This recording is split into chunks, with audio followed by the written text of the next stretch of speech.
হলো ঈমান আর আকীদা। একটু লক্ষ্য করে শুনেন বাবা, একজন ব্যক্তি যদি 5 ওয়াক্তের নামাজ পড়ে আমরা মনে করি কি মুসলমান, ঠিক না বেটি? একজন ব্যক্তি যদি রোজা রাখে আমরা মনে করি কি মুসলমান, হজ করে মনে করি কি মুসলমান। কিন্তু শুনেন বিরাদর ইসলাম, অবশ্যই নামাজ মুসলমানের উপরে ফরজ, রোজা মুসলমানের উপরে ফরজ, হজ মুসলমানের উপরে ফরজ, যাকাত মুসলমানের জন্য, অমুসলিমের জন্য নয়। কিন্তু কিছু লোক আছে যারা হজ করবে কিন্তু মুসলমান থাকবে না।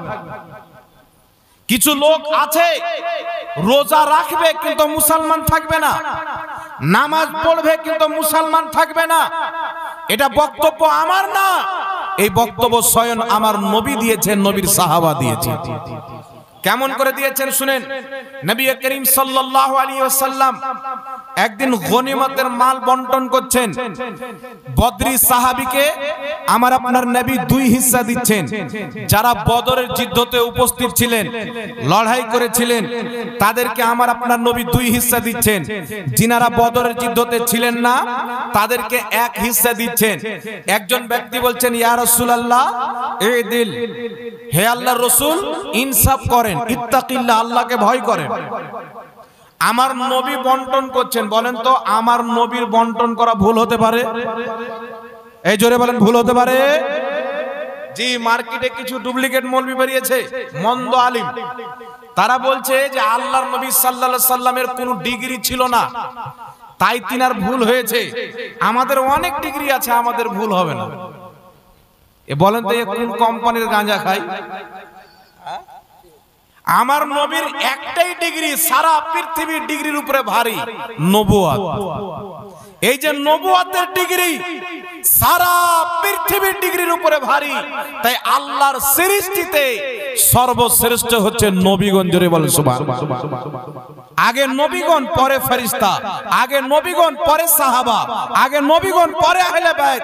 আল্লাহর পরে সবচাইতে উঁচু মর্যাদা হচ্ছেন আম্বিয়ায়ে কেরামের, আর নবীগণের মধ্যে সবচাইতে উঁচু শান নবী মুহাম্মদ রাসূলুল্লাহ। জোরে বলেন সুবহানাল্লাহ।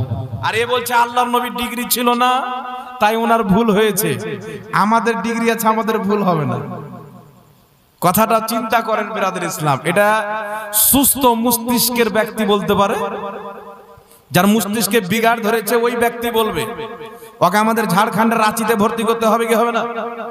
সেখানেও যদি না হয় ভারতের সবচাইতে বড় পাগলাখানা আগ্রাতে ভর্তি করতে হবে। তাই বিরাদর ইসলাম শুনেন, আমি আপনাদের সম্মুখে যে আয়াতে কারিমাটি তেলাওয়াত করেছিলাম ঈমানের সাথে জড়িত, আকীদার সাথে জড়িত। আমার আপনার নবী কি বলেছেন আগে এই কথাটা বুঝতে হবে। প্রত্যেক নামাজি মুসলমান হয় না, প্রত্যেক হজ যাত্রী মুসলমান হয় না। আপনি বলবেন হুজুর হজ করতে আসছে তো মুসলমান কেন নয়? আমি আপনাকে বলছি শুনেন, হযরতে আলী রাদিয়াল্লাহু তাআলা আনহু বলছেন, কি বলছেন, যে এই যে হাজরে আসওয়াদ যেটাকে সবাই চুমুন দেয় হজ করতে গিয়ে, কাবা ঘরের একটা কোণারে লাগা আছে, সেই হাজরে আসওয়াদের ব্যাপারে হযরতে আলী কাররামাল্লাহু ওয়াজহুল কারীম বলছেন, কিয়ামতের ময়দানে এই হাজরে আসওয়াদ ঈমানদারদের ঈমানের সাক্ষী দিবে আর কাফিরদের কুফরির সাক্ষী দিবে। বেশক বেশক, বহুত খুব। ঈমানদারের ঈমানের সাক্ষী দিবে, কাফিরের কুফরির সাক্ষী দিবে। এখন প্রশ্ন করেন, ইয়া হযরতে আলী, আর হযরতে আলী কে ছিলেন? নবী বলছেন, আনা মদিনাতুল ইলম ওয়া আলিউন বাবুহা, আমি জ্ঞানের শহর, আলী হচ্ছে তার দরওয়াজা। যাতা মনে করিয়েন না। হযরতে ওমর ফারুকের কাছে কোন যখন ফয়সালা আসতেন হযরতে আলীর কাছে পরামর্শ নিয়ে হাল করতেন, কারণ হযরতে আলী অনেক মহাজ্ঞানী ব্যক্তি ছিলেন। আল্লাহু আকবার কবীরা। তিনি বলছেন হাজরে আসওয়াদ কিয়ামতের ময়দানে ঈমানদারদের ঈমানের সাক্ষী দিবে, কাফিরদের কুফরির সাক্ষী দিবে। এখন প্রশ্ন হলো, মক্কাতে তো কাফিরদের যাওয়া নিষেধ, মক্কাতে মুশরিকদের পরিবেশ নিষেধ, তাহলে কি করে মক্কাতে মুশরিক তো যায় না? তাহলে এই যে হাজরে আসওয়াদ কিয়ামতে কার সাক্ষী দিবে?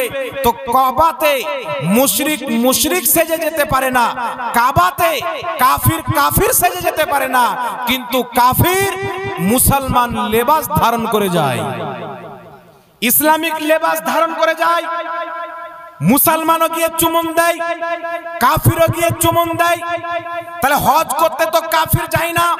তো হাজরে আসওয়াদ বলবে, শোনো, যেই ব্যক্তির অন্তরে নবী মুস্তাফার মোহাব্বত রয়েছে, আলে নবীর মোহাব্বত রয়েছে, যার অন্তরে ঈমান আছে, কিয়ামতের ময়দানে যেই ব্যক্তি আমাকে ঈমানের মুখে চুমুন দিয়েছে, আমি তার ঈমানের সাক্ষী দিব। যেই ব্যক্তি হজ করে, বলে নবী লিখতে জানতো না। যেই ব্যক্তি যাকাত দেয়, বলে নবী পড়তে জানতো না। যেই ব্যক্তি হজ করে, বলে নবী আমাদের মতো মানুষ ছিল। যেই ব্যক্তি হজ করে, বলে নবী শাফাত করতে পারবে না। হাজরে আসওয়াদ বলছেন, কিয়ামতের ময়দানে এই রকম নামধারী মুসলিমদের কুফরের সাক্ষী দেব। বল সুবহানাল্লাহ, সুবহানাল্লাহ। তাহলে হজ করতে কি শুধু মুসলমানই যায় বাবা?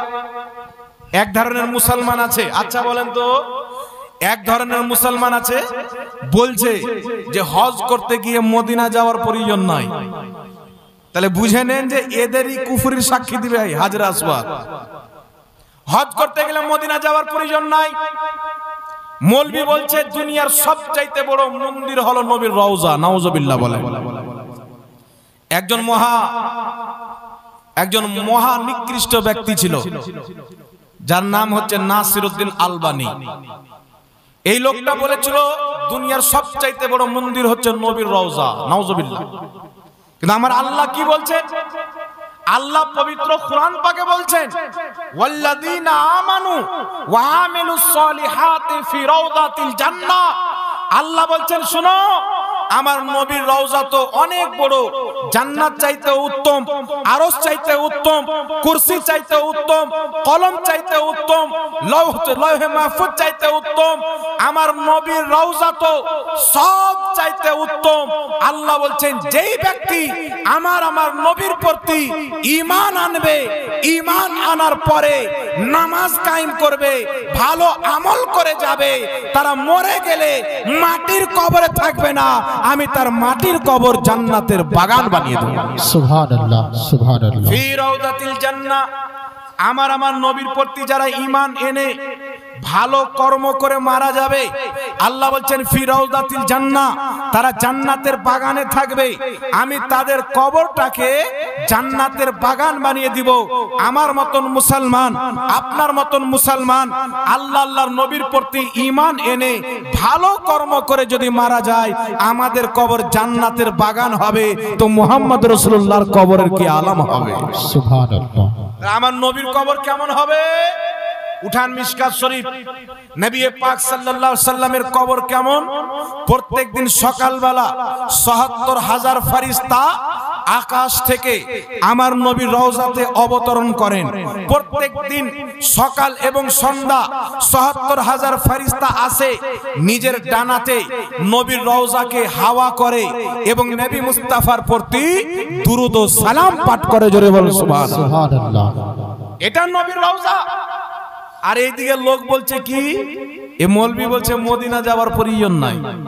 আর আমার নবী বলছেন কি, মান যারা কবরি ওয়াজাবাত লাহু শাফাআতি, যেই ব্যক্তি আমার কবরের জিয়ারত করলো, আমার শাফাত তার জন্য ওয়াজিব হয়ে গেল। জোরে বলতে হবে সুবহানাল্লাহ। তাহলে কি বুঝা গেল বাবা? কেউ যদি নবীর রওজাকে মন্দির মনে করে ঈমান থাকবে, কিন্তু হজ তো করছে, তাহলে বুঝা কি গেল? মুসলমান ভেসে বেঈমান হজ করে, তার বেঈমানের সাক্ষী হাজরে আসওয়াদ কিয়ামতের ময়দানে দিবে। আর আশিকানে মুস্তাফা নবী রওজা পর্যন্ত যায়, তাদের ঈমানের সাক্ষী কিয়ামতের ময়দানে হাজরে আসওয়াদ দিবে। জোরে বল সুবহানাল্লাহ। তাহলে কি বুঝা গেল? হাজি দুই প্রকারের হয়, একটা বিনা ঈমানওয়ালা, একটা হচ্ছে ঈমানওয়ালা। কথা বুঝে এসছে তো বাবা? আর এমন কোন মুসলমান হতে পারে যে হজ করতে যাবে আর নবীর রওজা যাবে না? ওর মতন বোকা লোক কেউ হতে পারে? পাগল লোক হতে পারে? আরে যারা আশিক হবে তারা বলবে, শুনো, হজ করতে এসেছি মক্কায়, অন্তর পড়ে আছে মদিনায়। আমি আছি মক্কাতে, আমার কলব আছে মদিনাতে। একজন নবী মুস্তাফার আশিক মক্কাতে যাক, আকসাতে যাক, যে কোনো জায়গাতে থাকে, তার মনটা নবীর রওজাতে পড়ে থাকে। সুবহানাল্লাহ। নারে তাকবীর, নারে রিসালাত। তাই বিরাদর ইসলাম আলহামদুলিল্লাহ আল্লাহর শুকরিয়া আদায় করেন, আদব ওলাদের বাড়িতে ঈমানদারদের কাতারে আল্লাহ আমাদেরকে রেখেছেন।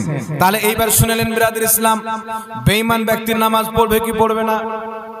আপনারা নাম শুনে হবেন, পাকিস্তানে একটি জায়গা আছে কাদিয়ান বলে, ওখানে একটা মৌলবি জন্ম হয়েছিল গোলাম আহমদ কাদিয়ানি। এই গোলাম আহমদ কাদিয়ানি বলল যে আমি আহমদ, আমি আল্লাহর নবী, নিজেকে নবী দাবি করলো। আমাদের নবীর পরে যদি কোনো ব্যক্তি নিজেকে নবী বলে দাবি করে, মুসলমান থাকবে না কাফির হবে? জি, কারণ আল্লাহ বলেছেন খাতামান নবিয়্যিন, আমার নবী শেষ নবী, আমার নবীর পরে কোন নবী আসবে? নবী বলছেন আমার পরে যদি কেউ নবী হতো উমর হতো, লা নবিয়া বাদি, কিন্তু আমার পরে কোনো নবী নাই। নবী পাক বলছেন মিশকাত শরীফের মধ্যে হাদিস, একটা ঘর সুন্দর করে সাজানো হলো, তৈরি করা হলো, মাত্র একটা ইট বাকি থাকলো, ওই ইটটা আমি নবী মুস্তাফা, যার পর আর ইটের প্রয়োজন নাই। তো আমার আর কিয়ামতের উদাহরণ হলো ওই ঘরের ইট হচ্ছে আমি মুস্তাফা, আমি চলে এসেছি, আর কওরির আসার প্রয়োজন নাই। জোরে বলেন সুবহানাল্লাহ। তাহলে গোলাম আহমদ কাদিয়ানি কি বললো? যে আমি নবী। তাহলে ওই ব্যক্তি নিজে কাফির, আর ওয়াকে যারা ফলো করবে তারা কি হবে? তারাও কাফির হবে কি হবে না? ভালো করে শুনেলেন, ইমাম কাজী আয়াজ মালকি রাহমাতুল্লাহ আলাইহি নিজের কিতাব শেফা শরীফের মধ্যে উল্লেখ করেছেন, ইমাম মোল্লা আলী কারি রাহমাতুল্লাহ আলাইহি শারহুস শেফার মধ্যে উল্লেখ করেছেন। কি উল্লেখ করেছেন?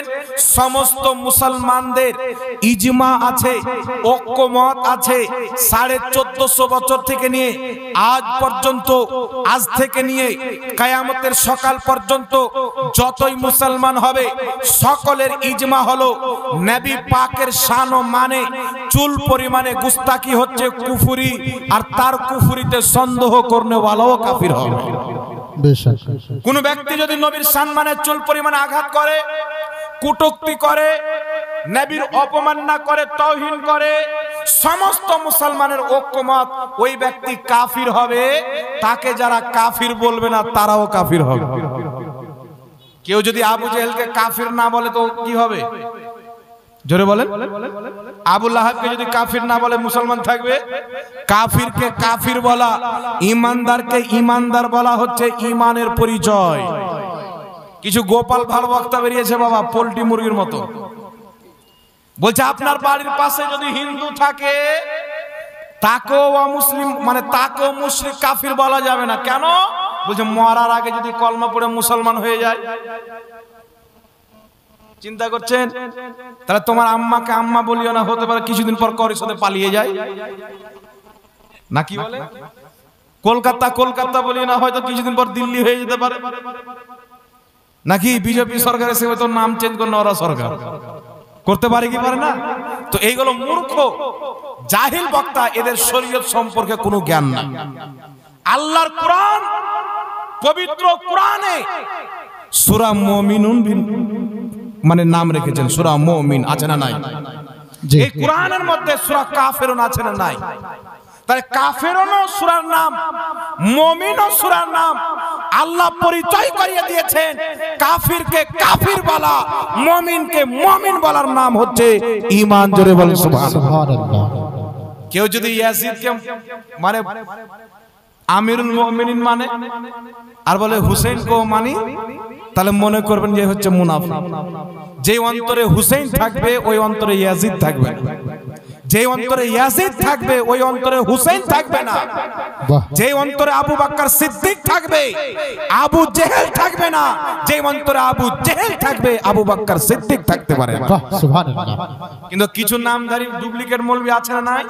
বলছে ইয়াজিদ রাহমাতুল্লাহ আলাইহি পাক্কা মুসলমান ছিলেন, মনে হচ্ছে ওর আব্বার ভাইয়ের চাচা। জি, বলছে ইয়াজিদ বিন মুআবিয়া রাদিয়াল্লাহু তাআলা আনহু, মানে ইয়াজিদের ঘুট্টি সানা খেতে খুব ভালো লাগে। এই জন্য সুন্নি যদি মুহররমে জালসা করে বিদাত, খিচড়ি করে বিদাত, খাওয়া দাওয়ার ব্যবস্থা করলে বিদাত। এই খিচড়ি খাওয়া চলবে না, মুহররমের জালসা করা চলবে না। কেন চলবে না? ওর মধ্যে ইয়াজিদের রক্ত ভরা আছে। হুসাইনের মহব্বত যদি থাকতো, আহলে বাইতের জিকির ব্যতীত মুহররমুল হারামের মাস মুমিনদের যাপন হয় না। জোরে বলেন সুবহানাল্লাহ। মুহররম মাস পর হুসাইনের জিকির হবে না? মহরম আসবে আর নবীর আলের জিকির হবে না। আজকে ইয়াজিদকে পাক্কা মুসলমান বলে, ইয়াজিদকে আমিরুল মুমিনিন বলো, ইয়াজিদকে রহমাতুল্লাহ রাদিয়াল্লাহু আনহু বলো, কান খুলে শুনে নাও, তোমাদের ঈমান থাকতে পারে না। কারণ আল্লাহ পাক পবিত্র কুরআন পাকে ইরশাদ করেছেন, কুল লা আসআলুকুম আলাইহি আজরান ইল্লাল মাওয়াদ্দাতা ফিল কুরবা। আল্লাহ বলছেন, মাহবুব পৃথিবীকে বলে দাও, আমি তোমাদের কাছে কিছুই বদলা চাই না। নামাজ আমি নবী নিয়ে এসে দিয়েছি, বদলা চাই না। রোজা আমি দিয়েছি, বদলা চাই না। হজ আমার দরবার থেকে পেয়েছো, বদলা চাই না। যাকাত আমার দরবার থেকে পেয়েছো, বদলা চাই না। নবী মুস্তাফা বলছেন, ঈমানকে পৌঁছে দেওয়ার জন্য আমার যুদ্ধের ময়দানে দান্দানে মুবারক শহীদ করা হয়েছে, এই রক্তের বদলা কিছুই চাই না। তয়েফের মাটিতে আমার শরীর দিয়ে রক্ত বের করা হয়েছে, আমি তার বদলা চাই না। আল্লাহ বলছেন, মাহবুব তুমি কিছুই চেও না, ইল্লাল মাওয়াদ্দাতা ফিল কুরবা, কিন্তু তোমার আহলে বাইতের মোহাব্বত চাও। সুবহানাল্লাহ। নারে তাকবীর, নারে রিসালাত, শুহাদায়ে কারবলা, নারে তাকবীর, নারে রিসালাত। আল্লাহ বলছেন, মাহবুব जिसे मिला जो मिला तेरे मुस्तफा से मिला। वाह खुदा, खुदा का यही है दर, नहीं और कोई मफर मकर, जो वहां से हो यही आके हो, जो यहाँ नहीं वो वहां नहीं। बहुत लोग बोलते चाहे अल्लाह डायरेक्ट सुने तो वसीलार की प्रयोजन, अल्लाह डायरेक्ट सुने तो वसीला নিয়ে কি করব? আল্লাহ ডাইরেক্ট দিতে পারে, ডাইরেক্ট শুনতে পারে, তো ওসিলার কি প্রয়োজন? তো বেটা যখন জ্বর হচ্ছে তখন ডাইরেক্ট ডাক্তারের কাছে কেন যাচ্ছ? ডাইরেক্ট আল্লাহর কাছে ওষুধ যাও না, কি বলে? বলছে আল্লাহ ডাইরেক্ট দিতে পারে, আর তুমি যাচ্ছ আল্লাহওয়ালাদের মাজারে, তাদের ওসিলা নবীর ওসিলা দিয়ে দোয়া করছো, এটা একবারে হারাম হবে, শিরক হবে, অমুক হবে, ধমুক হবে। তো আমি বললাম আল্লাহ ডাইরেক্ট যখন দিতে পারে, তো একটা জিনিস দেখাও যে আল্লাহ ডাইরেক্ট দিয়েছে। এমন কোন জিনিস আছে যে আল্লাহ ডাইরেক্ট দিয়েছে? বাবা আপনাকে যে আল্লাহ পাঠিয়েছেন ডাইরেক্ট, নামাজ আল্লাহ ডাইরেক্ট দিয়েছেন, রোজা ডাইরেক্ট দিয়েছেন, তো সমস্ত জিনিস আল্লাহ ডাইরেক্ট দিতে পারে, এটা আমাদের ঈমান। ডাইরেক্ট দিতে পারে, কিন্তু আল্লাহ নবীর ওসিলা ব্যতীত কিছুই দেয়নি। জোরে বলেন সুবহানাল্লাহ, সুবহানাল্লাহ। নবীর ওসিলা ছাড়া আল্লাহ কিছুই দেয়নি। তাই পৃথিবীতে মুসলমানের নামাজ কবুল হবে না যদি মুস্তাফার ওসিলা না নেয়। এখানে উলামায়ে কেরাম বসে আছেন, আমরা নামাজে তাশাহুদ পড়ি কি পড়ি না? তাশাহুদ যখন আমরা পড়ি, আসসালামু আলাইকা আইয়ুহান নবী, হে নবী আপনার প্রতি সালাম, পড়ি কি পড়ি না? জি, কেউ যদি বলে আমি এই সালামটা পড়বো না, নামাজ হবে? বলেন হুজুরা বসে আছেন, নামাজ হবে না। তাশাহুদের প্রত্যেকটা অক্ষর পড়া ওয়াজিব। কেউ যদি একটা অক্ষর বাদ দিয়ে দেয় তার নামাজ হবে না। তো পুরো নবীর সালাম তো দূরে থাক, তাহলে কি বোঝা গেল? আল্লাহর সর্বশ্রেষ্ঠ ইবাদত নামাজ, অতক্ষণ পর্যন্ত নামাজ হবে না যতক্ষণ পর্যন্ত মুস্তাফার দুরুদের ওসিলা হবে না। আর কি নিবেন? আর কিছু বাকি থাকছে বাবা? নামাজ তো আফজালুল ইবাদত, তাহলে আর তো কিছু বাকি থাকছে না। তাই আলা হযরত ইমাম আহলে সুন্নাত বলছেন, ওয়া খুদা, খুদা কা यही है दर, नहीं और कोई मफर मकर, जो वहां से हो यही आके हो, जो यहां नहीं वो वहां नहीं। বেশক নামাজ ফরজ হয়েছে আল্লাহর কাছ থেকে, উম্মত পেয়েছে মুস্তাফার কাছ থেকে। রোজা ফরজ হয়েছে আল্লাহর দরবার থেকে, উম্মত পেয়েছে মুস্তাফার দরবার থেকে। সুবহানাল্লাহ। হজ ও যাকাত ফরজ হয়েছে আল্লাহর দরবার থেকে, উম্মত পেয়েছে মুস্তাফার দরবার থেকে। তো যেটা আল্লাহর দরবারে হয় নবীর দরবার এসেই হয়, যেটা নবীর দরবারে হয় না আল্লাহও নিজের দরবারে চাই না। বলেন সুবহানাল্লাহ। তাহলে কেউ যদি বলে নবী বাদ দিয়ে দেবো, আল্লাহর কাছে চলে যাব, আল্লাহ বলছে দরকার নাই, এইরকম আশা লাগবে না। কারণ সবচাইতে বড় আমানত, সবচাইতে বড় সম্পদ, যেটা রিসালতের চাইতেও বড়, ওটা হচ্ছে তাওহীদ। আল্লাহর একত্ববাদীকে বিশ্বাস করা, এটা সবচাইতে বড় মূল্যবান ধন। কথা বুঝে এসছে বাবা? একটু আমার দিকে লক্ষ্য করেন। আল্লাহকে এক মানা, আল্লাহকে এক মানা, ওয়াহদাহু লা শারীক মানা, এটা সবচাইতে মূল্যবান ধন।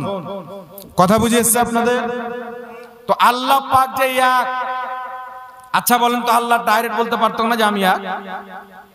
পারতো কি পারতো না? জোরে বলেন। আল্লাহ ডাইরেক্ট বলতে পারতেন আমি এক, কিন্তু মহান রব্বুল আলামিন এই জাতিকে, সারা পৃথিবীকে যখন নিজের তাওহীদ দিবেন, আল্লাহ বলছেন কুল হুয়াল্লাহু আহাদ, মাহবুব তুমি বলো আল্লাহ এক। বেশক। তো আল্লাহ তুমি ডাইরেক্ট বলে দিতেন যে আনা আহাদ, আমি এক, কিন্তু আল্লাহ বলছেন কুল নবী তুমি বলো। আল্লাহ বলছেন মাহবুব যারা ডাইরেক্ট আমাকে এক মানবে, নমরুদ ও ফিরআউন হয়ে যেতে পারে, কিন্তু তোমার রিসালতের জবানকে বিশ্বাস করে তোমার প্রতি ঈমান এনে তোমার মুখে শুনে যারা আমাকে এক মানবে তারাই হবে মুসলমান। জোরে বলেন সুবহানাল্লাহ। আল্লাহ চাই না যে আপনি ডাইরেক্ট বলেন আল্লাহ এক, আল্লাহ চাচ্ছে আমার মুস্তাফার জবান সে শুনে বলো।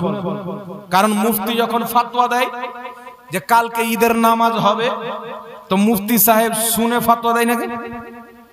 দুজন ব্যক্তি গিয়ে বলছেন হুজুর কালকে ঈদের নামাজ ঘোষণা করেন, 29 তারিখ আছেন। হুজুর বলছেন ঈদের নামাজ ঘোষণা করব, চাঁদ কি তোমরা দেখে চলেন? না, শুনেছি। তাহলে মুফতি সাহেব বলল ভাগো এখান থেকে, টাইম পাস করতে চলেছো নাকি বলে। আবার দুজন এসে দেখেছে, বলছে শুনেছি, চলবে না। এইবার দুজন ব্যক্তি এসে বলছেন হুজুর কালকে ঈদের নামাজ আপনি ফাইনাল করেন, ফতোয়া দিয়ে ছেড়ে দেন, আপনার রেজিস্টারে রেখে দেন। তোমরা কি চাঁদ দেখেছো? বলছে হ্যাঁ দেখেছি। তাহলে মুফতি সাহেব কি করবে? ওই দুটার নাম নিয়ে ফতোয়া দিয়ে দিবে যে কালকে ঈদের নামাজ হবে, আর করার প্রয়োজন নাই। তো সেই রকম আমার আপনার নবী সাল্লাল্লাহু আলাইহি ওয়াসাল্লাম সারা পৃথিবী আল্লাহর ব্যাপারে শুনেছে, আমাদের নবী আল্লাহকে দেখেছে। বল সুবহানাল্লাহ। সারা পৃথিবী শুনেছে, আমাদের নবী আল্লাহকে দেখেছেন। তো ব্রাদার ইসলাম এটা বলে দেবো আগে। একজন 300 টাকা দান দিয়েছেন, আল্লাহ কবুল করুক, সকল প্রণ আল্লাহ। দান আছে না, কোনো প্রশ্ন আছে? এ তো ইংলিশে লিখেছে নাকি? লর্ড স্পিকারে ঈদের নামাজ বা জুমার নামাজ পড়া যাবে কি দয়া করে জানাবেন। মৃত্যু ব্যক্তির জন্য 40 দিনে 40 চাহারম করা যাবে কি দয়া করে জানাবেন। তারপরে বিড়ি গুল এগুলো খাওয়া যাবে কি? এটা কি আছে? আকিকা না আকিফা কি আছে এটা? আকিকা 6 দিনে,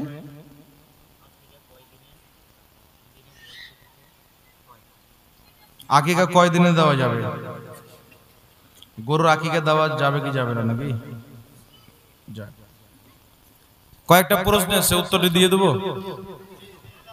হ্যাঁ, প্রথম প্রশ্ন এসে যে লর্ড স্পিকারে ঈদের নামাজ জুমার নামাজ হবে কি হবে না?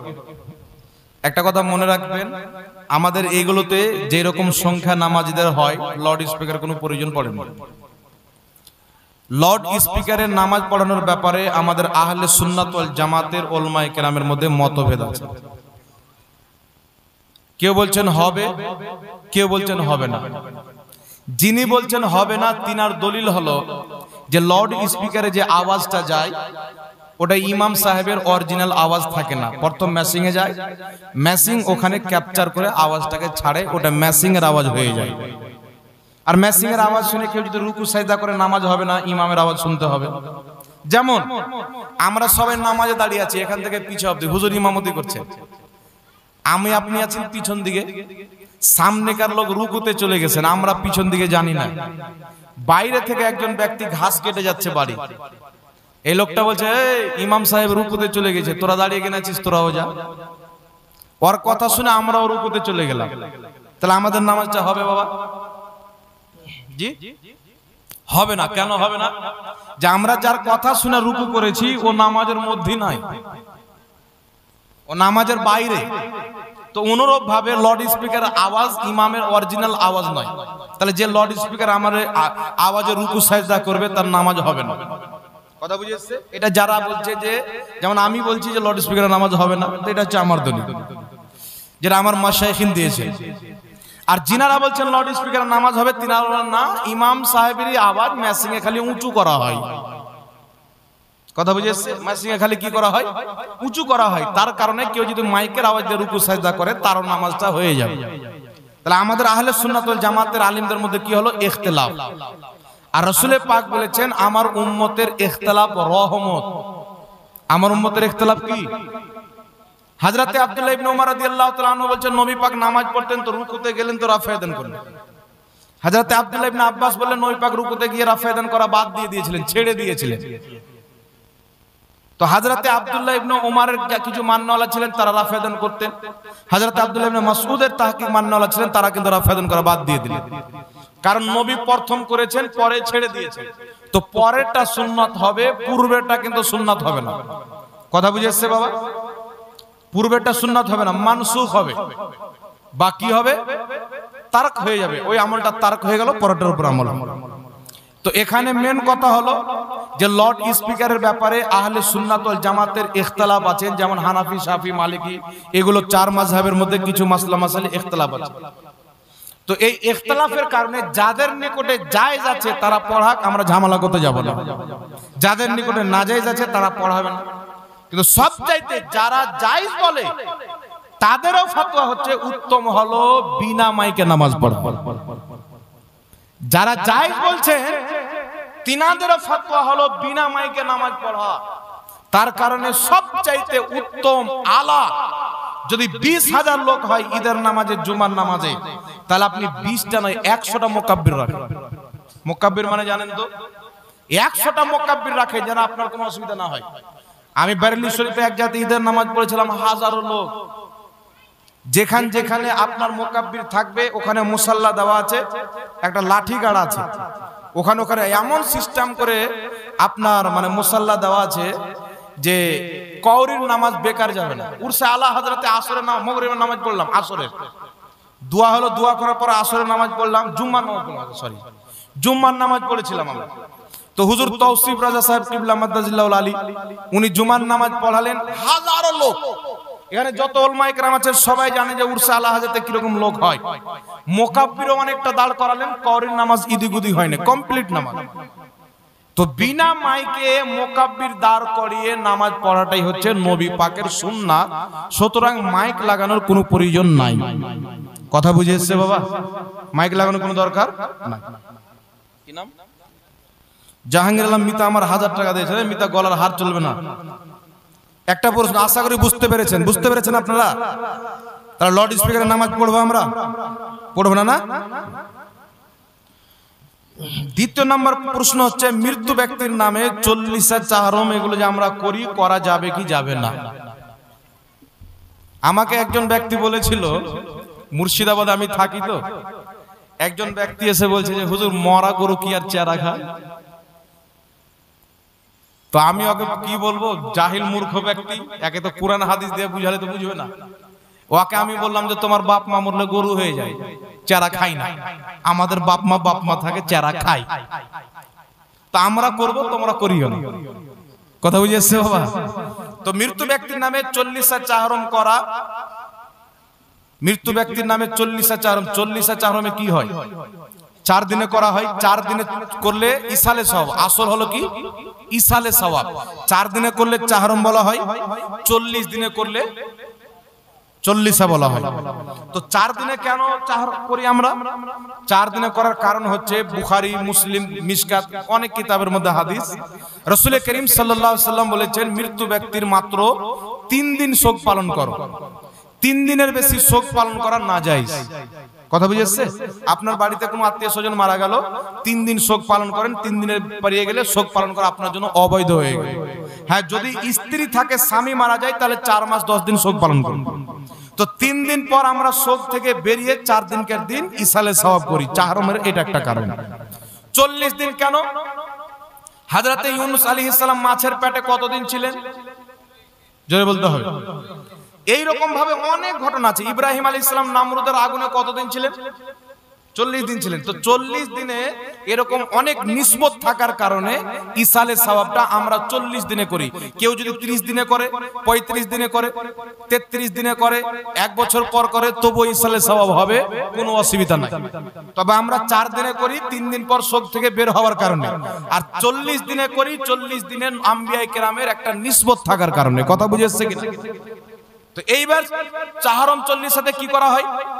কিছু মৌলবি হুড়ুস করে ফাতোয়া দিয়ে দেয় যে মরা মানুষের নামে খাওয়া দাওয়া করানো হারাম। দলিল কি? ওর আব্বা জানে।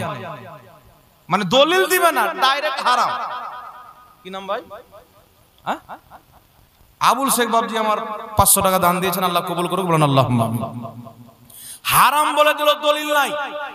কিন্তু বিরাদর ইসলাম শুনেন, মৃত্যু ব্যক্তির নামে 40 দিনে হোক 4 দিনে হোক যে কোনো দিন আপনি করেন, আমরা কি কাজ করি? মানুষদের খাওয়া দাওয়ার ব্যবস্থা করি, এক। দ্বিতীয় নাম্বার, দোয়া খায়ের ব্যবস্থা করি, কোরআন তেলাওয়াতের ব্যবস্থা করি, তাসবিহ তাহলিল কলমা খানের ব্যবস্থা করি। এই 4-5টা কাজ হয়, তাই তো? এবার দেখবো মৃত্যু ব্যক্তির নামে 4-5টা কাজ করা যাবে কি যাবে না। যদি করা যায় 4 দিনে করলেও যায়, 40 দিনে করলেও যায়, 1 বছর করলেও যায়, 1000 বছর পর করলেও যায়। আর যদি না যায় হয় তাহলে 1 দিনে করলেও না যায়। কথা বুঝেছি? তো মৃত্যু ব্যক্তির নামে কোরআন তেলাওয়াত করা যাবে কি যাবে না? তার পক্ষ থেকে, মৃত্যু ব্যক্তির পক্ষ থেকে কোরআন তেলাওয়াত করা যাবে। হযরতে আলী রাদিয়াল্লাহু তাআলা আনহু বলেন, ইমাম জালালউদ্দিন সিয়ুতি রাহমাতুল্লাহ আলাইহি শারহুস সুদুর কিতাবের মধ্যে হাদিসটি উল্লেখ করেছেন এবং ফাতওয়া শামির মধ্যে ইমাম ইবনে আবিদিন শামি রাহমাতুল্লাহ আলাইহি হাদিসটি নিয়েছেন। হাদিসটি কি? হযরতে আলী রাদিয়াল্লাহু তাআলা আনহু বর্ণনা করেন যে তোমরা যখন কোনো কবরস্থানের পাশে দিয়ে অতিক্রম করবে তো সেই কবরস্থানের পাশে 11 বার সূরা ইখলাস পাঠ করবে। কুল হুয়াল্লাহু আহাদ কি পাঠ করবে? 11 বার সূরা ইখলাস পাঠ করবে। তো ওই মৃত্যু ব্যক্তির সংখ্যা বরাবর পড়নেওয়ালাকে নেকি পাওয়া যাবে, বলেন সুবহানাল্লাহ। শারহুস সুদুর মধ্যে ইমাম জালালউদ্দিন সিয়ুতি আরো হাদিস নিয়েছেন। আনসার সাহাবায়ে কেরামের জামানায় যখন কোনো ব্যক্তি মারা যেত, আনসার সাহাবীরা তার কবরের পাশে গিয়ে কোরআন তেলাওয়াত করত। জোরে বলেন সুবহানাল্লাহ। আরেকটা হাদিস শুনালেন মাজমাউজ জাওয়াইদের মধ্যে হাদিস, ইমাম হাইসামি হাদিসটিকে মাজমাউজ জাওয়াইদের মধ্যে লিপিবদ্ধ করে সহিহ বলেছেন। হাদিসটি কি? বিশ্ববিখ্যাত তাবেঈ হযরতে লজলজ রাহমাতুল্লাহ আলাইহি, তিনার পিতা তিনাকে নসিহত করছেন, বেটা আমি যখন মারা যাব তো আমাকে কবরস্থ করার পর আমার পায়ের দিকে সূরা বাকারার প্রথম অংশ তেলাওয়াত করবে আর মাথার দিকে শেষ অংশ তেলাওয়াত করবে। এই রকম বলতে আমি আমার নবীকে শুনেছি। জোরে বলেন সুবহানাল্লাহ। তাহলে সাহাবার আকীদা কি? যে মৃত্যু ব্যক্তির জন্য কোরআন তেলাওয়াত করলে মৃত্যু ব্যক্তি উপকৃত হয়। জোরে বলেন সুবহানাল্লাহ। তার কারণে ইমাম ইবনে কুদামা রাহমাতুল্লাহ আলাইহি নিজের কিতাব আল মুগনির মধ্যে লিখতেছেন যে যুগ যুগ থেকে মুসলমান শহরে হোক, দিহাতে হোক, কাসবাতে হোক, মৃত্যু ব্যক্তির ইন্তিকালের পর মানুষজনকে একত্রিত করে কোরআন তেলাওয়াত করে, আর সেই কোরআন তেলাওয়াতের সওয়াব মৃত্যু ব্যক্তির কবরে যায়। ইজমাউল মুসলিমিন, এই বিষয়ে মুসলমানদের ইজমা ঐক্যমত আছে। বলেন সুবহানাল্লাহ। মানে কোন মুসলমানের ইখতিলাফ ছিল না। মৃত্যু ব্যক্তির নামে কোরআন তেলাওয়াত করলে তার সওয়াব মৃত্যু ব্যক্তির কবরে যায়, ফলে মৃত্যু ব্যক্তি কবরের আযাব আল্লাহ হালকা করে দেয়, আল্লাহ রহমান চাইলে মাফ করে দেয়। জোরে বলেন সুবহানাল্লাহ। আরেকটি কিতাবের নাম শুনলেন ইমাম জালালউদ্দিন সিয়ুতি রাহমাতুল্লাহ আলাইহি শারহুস সুদুরের মধ্যে লিখতেছেন, ফতোয়া দিচ্ছেন। কি ফতোয়া? মৃত্যু ব্যক্তির নামে মানুষজনকে একত্রিত করে কোরআন তেলাওয়াত করা জায়েজ আছে, এর সওয়াব মৃত্যু ব্যক্তির কবরে যায় আর মৃত্যু ব্যক্তির আযাবে কমতি হয়। ইমাম জালালউদ্দিন সিয়ুতি লিখেছেন, যাকে লা মাযহাবিও মানে মাযহাবিরাও মানে, সবাই তিনাকে মানে। আরেকটি কিতাবের হাওয়ালা আপনাকে দিয়ে দিচ্ছি, শুনেন। একটা না দুটা না, অনেক কিতাবের রেফারেন্স রয়েছে। একটি কিতাবের হাওয়ালা আপনাকে দিয়ে দিই। যারা লা মাযহাবি, যারা বলে মানুষ মারা গেলে তার নামে কোরআন তেলাওয়াত করা যাবে না, তাদের লেখা কিতাব ফাতাওয়া সানাইয়ার মধ্যে লিখতেছে, মৃত্যু ব্যক্তির নামে কোরআন তেলাওয়াত করলে ওই কোরআন তেলাওয়াতের সওয়াব মৃত্যু ব্যক্তির কবরে যায়, ফলে মৃত্যু ব্যক্তি উপকৃত হয়। জোরে বলেন সুবহানাল্লাহ। তাই মৃত্যু ব্যক্তির পক্ষ থেকে কোরআন তেলাওয়াত করলে তার সওয়াব মুর্দার কবরে যায়, এতে কোনো রকমের কোনো মতভেদ নাই। যারা মতভেদ করে এরা গুমরা, পথভ্রষ্ট, শরীয়ত সম্পর্কে এদের কোনো জ্ঞান নাই। এইবার চলে আসেন ইমাম বদরউদ্দিন আইনি রাহমাতুল্লাহ আলাইহি বুখারী শরীফের সারা উমদাতুল কারির মধ্যে লিখেছেন, মৃত্যু ব্যক্তির নামে কোরআন তেলাওয়াত করা তার পক্ষ থেকে এবং কবর জিয়ারত করতে গিয়ে কবরস্থানে কোরআন তেলাওয়াত করা, এই দুটোই হচ্ছে মুস্তাহাব সওয়াবের কাজ। জোরে বলতে হবে সুবহানাল্লাহ। আর মৃত্যু ব্যক্তির নামে মানুষকে যে আমরা দাওয়াত দিয়ে ডাকি, বাবা কিছু লোক আছে, এই লোকগুলো বলে কি যে তোর বাপ মারা গেল তুই পড়, ফ্যামিলিকে পড়া, ভাড়া করা লোক লিয়াসার দরকার কি? বলে ভাড়া করে লোক এসে মাদ্রাসা থেকে ডাক, ইমাম সাহেবকে ডাক, মাওলানাকে ডাক, ভাড়া করা লোক এসে কোরআন পড়ে লাভ কি? তোমার বাপ তো জাহান্নামে যাবে, বলে কি বলে না? কিন্তু খবর জানেন যে মৌলবি ফতোয়া দিচ্ছে, ওর বাপ মায়ের বিয়ে কিন্তু ভাড়া করা মৌলবি পড়িয়েছে। কথা বুঝেছে? ও মৌলবি 5 ওয়াক্তের নামাজ পড়ে ভাড়া করা মৌলবির পিছে। আপনাদের এলাকায় যদি ওদের গ্রাম থেকে গিয়ে দেখিয়েন তো মৌলবিকে বেতন দেয় কি দেয় না? জোরে বলতে হবে। তাহলে মৌলবিটা ভাড়া করা হলো কি হলো না? জি, তুমি 5 ওয়াক্তের নামাজ হয়ে গেল ভাড়া করা মৌলবিতে, বাপ মায়ের বিয়ে হয়ে গেল, তাহলে ভাড়া করা লোক নিয়ে এসে যদি আমরা মৃত্যু ব্যক্তির নামে কোরআন তেলাওয়াত করি তাহলে কেন হবে না? এটা যদি নাজায়েজ হয় তো ওটাও হবে কি হবে না? তাহলে বাপ মায়ের বিয়েটা কোথায় যাবে? আর বিয়ে যদি নাজায়েজ হয় তাহলে মৌলবি কি হবে বলেন? তাহলে যে হারামজাদা মৌলবি ওই এরকম ফতোয়া দিবে, হালাল জাদা মৌলবি দিবে না। কথা বুঝেছেন বাবা? তাই মুসলমান এক অপরের ভাড়া করা হয় না। আল্লাহ কোরআন পাকে বলছেন তোমরা তাকওয়া এবং পরহেজগারের কাজে এক অপরকে সহযোগিতা করো। সুতরাং ইসালে সওয়াব একটা তাকওয়ার কাজ, সওয়াবের কাজ। সুতরাং গ্রামবাসীকে ডেকে একত্রিত করে কোরআন খতম করা এটা সুন্নাতে সাহাবা বলেন সুবহানাল্লাহ। সুনানুদ দারমির মধ্যে হাদিস, যে হাদিসটিকে ইমাম নববী রাহমাতুল্লাহ আলাইহি নিজের কিতাব আল আজকারের মধ্যে উল্লেখ করে বলেছেন হাদা হাদিসুন সহিহুল ইসনাদ, এই হাদিসের সনদ সহিহ। হাদিসটি কি? সাহাবায়ে কেরাম বলছেন আমরা আমাদের জামানাতে মানুষজনকে একত্রিত করতাম, ডাকতাম কোরআন তেলাওয়াতের জন্য, এক জায়গাতে হয়ে একসাথে কোরআন তেলাওয়াত করে কোরআন খতম করতাম, তারপরে দোয়া করতাম, কারণ কোরআন খতম করার পর দোয়া কবুল হয়। জোরে বলুন সুবহানাল্লাহ। তাহলে আমরা যদি মানুষজনকে ডেকে, মহিলারা ঘরের মধ্যে পর্দার আড়ালে, পুরুষ মানুষরা অন্য জায়গাতে মানুষজনকে একত্রিত করে, তালবিনকে ডেকে, ইমাম সাহেবকে ডেকে, যারা কোরআন তেলাওয়াত করতে জানে তাদেরকে ডেকে যদি আমরা কোরআন খতম করি, এটা জায়েজ হবে না নাজায়েজ হবে? এটা সাহাবায়ে কেরাম করেছেন।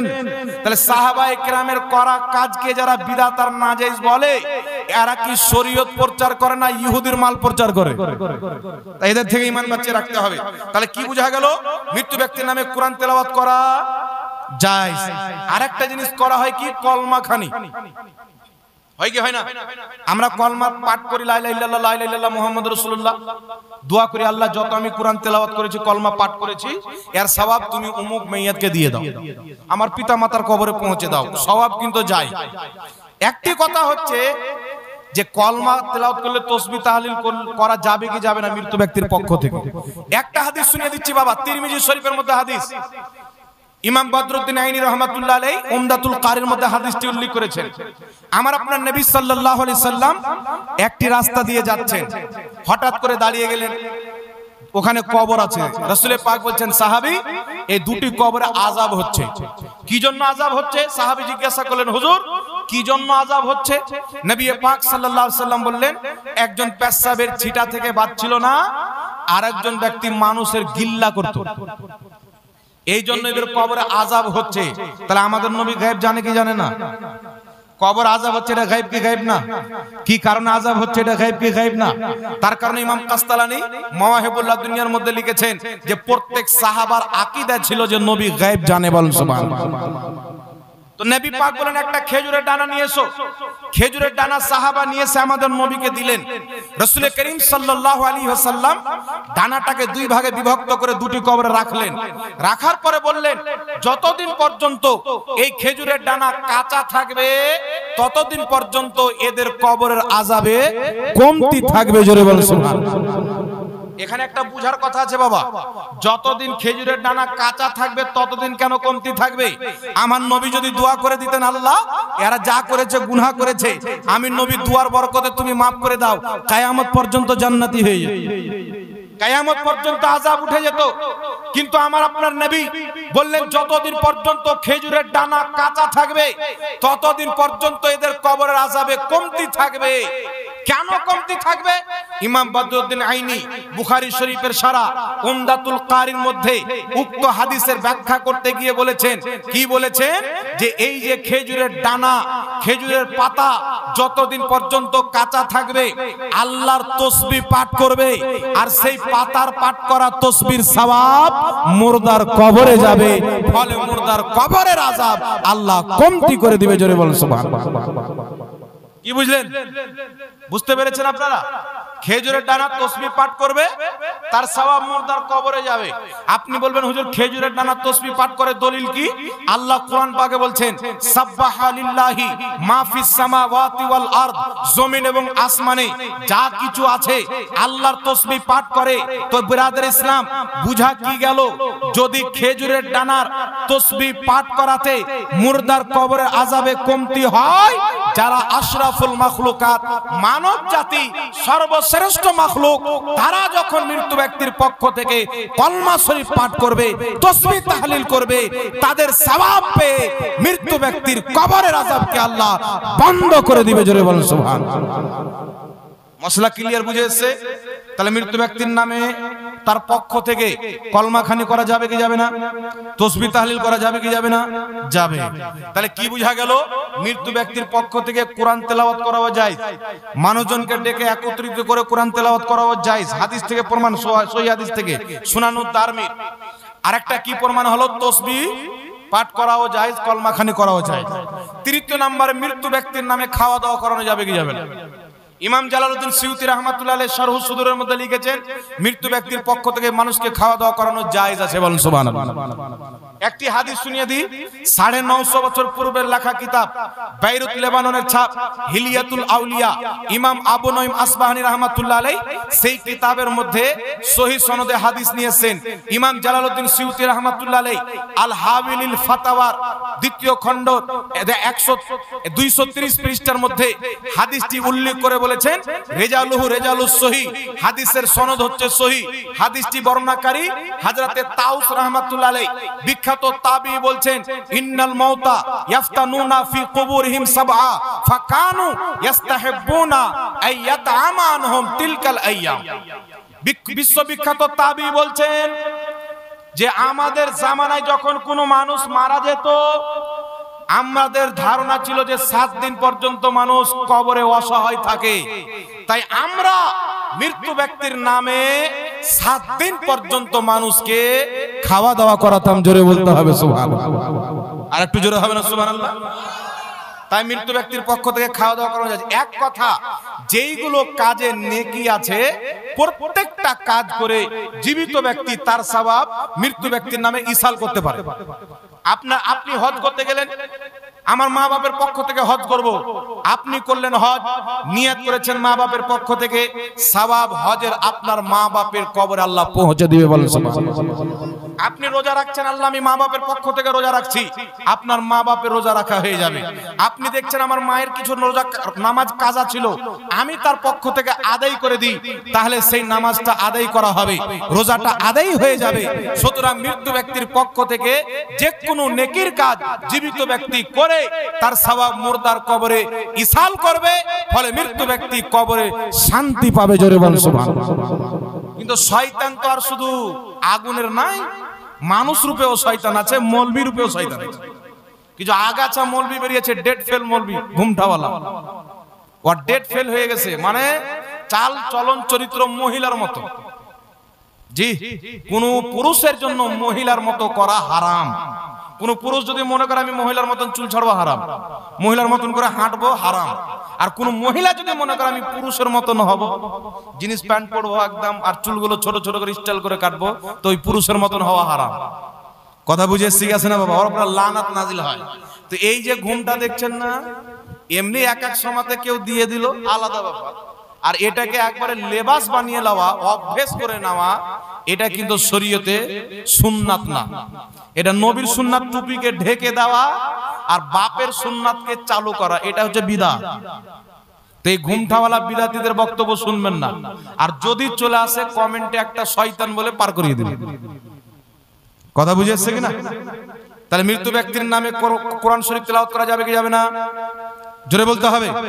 তাসবিহ তাহলিল, খাওয়া দাওয়া করানো, দলিল আপনারা পেয়েছেন কি পাননি? তাই 4 দিনে 40 দিনে যে কোনো দিনে করেন, এটা শুধু জায়েজ নয়, বরং আপনাকে করতে হবে যদি চান আমার মায়ের কবর আযাব হালকা। আর যেই মৌলবি বলে এগুলো করা হারাম, ওদের লাগবে না, ওরা জানে করলো জাহান্নাম, না করলো জাহান্নাম, তো খরচ করে লাভটা কি? কথা বুঝে ঠিক আছে না?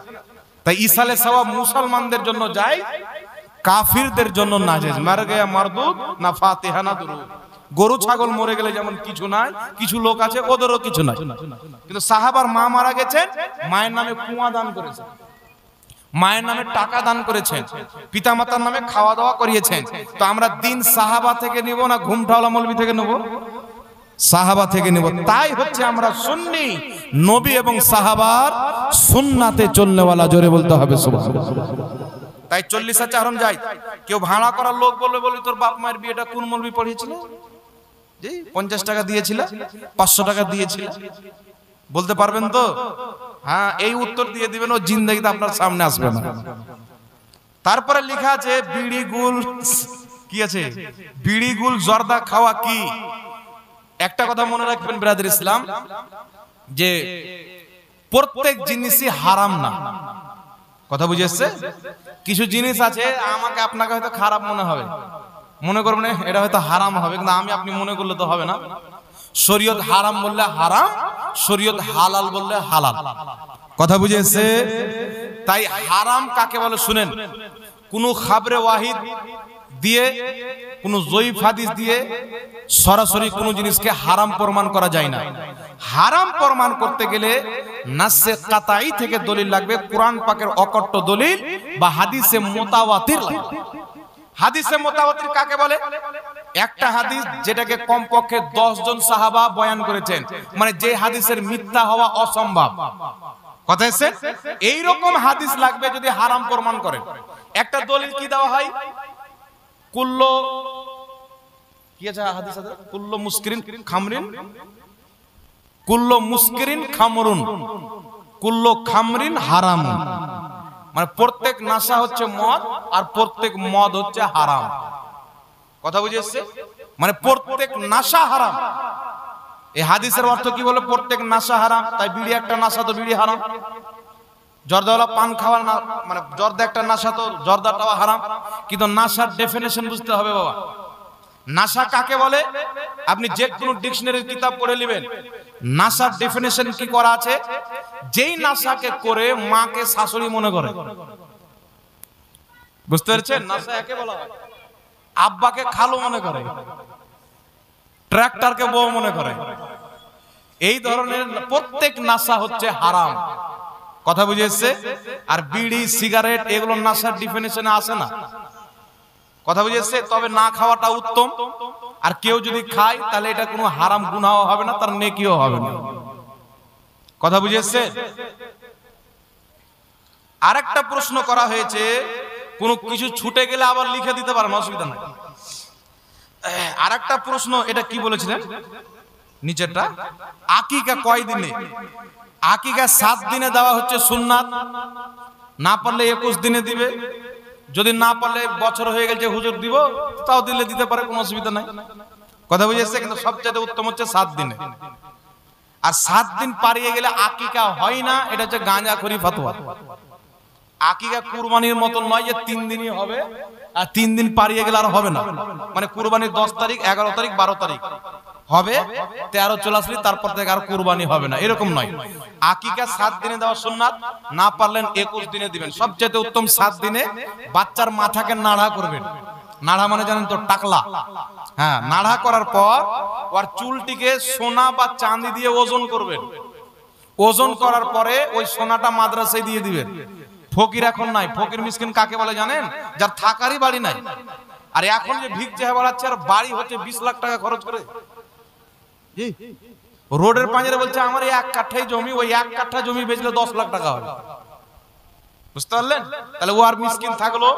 যার থাকারও জায়গা নেই, পরনে একটাই কাপড়, দ্বিতীয় কোনো কাপড় নেই, ওকে মিসকিন বলা হয়। এরকম লোক আছে।